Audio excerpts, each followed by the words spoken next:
In After Effects, as with other software, images are made up of small rectangular picture elements known as pixels. Let's zoom in just to look at some pixels here. I'll use the mouse scroll wheel to zoom in on this image. And here we can see these small squares that make up the image. Of course, we can't see these small squares when zoomed far out, and the image just appears to be a smooth image. Notice that these pixels are square, but not all pixels are square. Some are rectangles that have sides where the height and the width are not the same length. The ratio of the width of a pixel to its height is called the pixel aspect ratio. In the case of a square, that ratio is 1.0. But it's possible to have pixel aspect ratio of 2.0 or 0.91 or many other numbers. Let's zoom back out. You need to think about pixel aspect ratio in a few places in After Effects. One, you need to be able to tell After Effects how to interpret footage items, because when After Effects sees a pixel, it doesn't know whether it's square or non-square rectangle in many cases.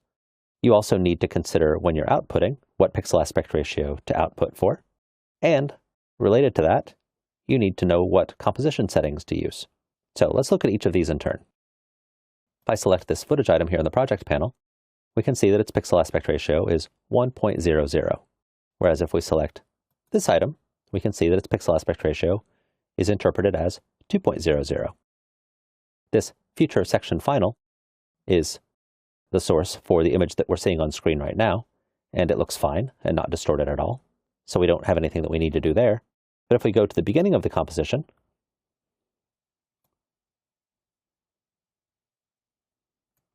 we can see that this image, which is based on this footage item, is looking distorted horizontally. It's stretched. Well, we see here that After Effects thinks that the pixel aspect ratio is 2.0, but clearly that's not right. So let's correct this. Right-click or Control-click on macOS on the footage item and go to Interpret Footage, Main, and choose Square Pixels. And there, that image doesn't look distorted at all. So I'll hit Enter, and then drag the current time indicator back and forth to really look at this image. And that looks undistorted and natural. So really, 1.0 seems to be the correct pixel aspect ratio for this footage item.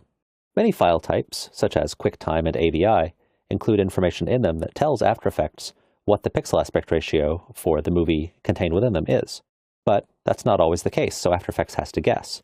In some cases, if an image has a specific set of image dimensions, After Effects can recognize those specific dimensions as being for a common format, and it can use that to make a guess about pixel aspect ratio.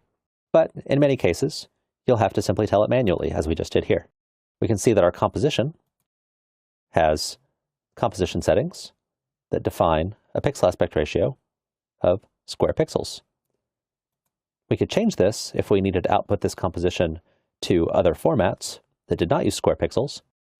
But a better way is to cancel and to nest our master composition inside of another composition, as we've done here. If we open Anamorphic Output, we can see that Anamorphic Output contains just our master composition, which is square pixels, but in Anamorphic Output, the composition settings define a 2:1 pixel aspect ratio. So when we send this composition, the Anamorphic Output composition, out through the render queue, it will create an output file that has a 2:1 pixel aspect ratio. Note, as we're previewing this, because After Effects defaults to showing us square pixels in the composition panel, things look distorted.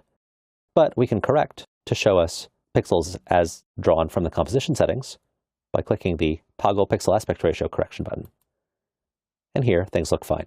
That's something to keep in mind. If you're working with a composition that uses non-square pixels, in order to see things at their correct proportions, use the Toggle Pixel Aspect Ratio Correction button. So, as long as you pay attention to your footage interpretation settings, make sure that you're interpreting footage correctly, and you're paying attention to your composition settings to make sure that you're setting the pixel aspect ratio that's appropriate for your output type, you shouldn't really have to worry too much more about pixel aspect ratios.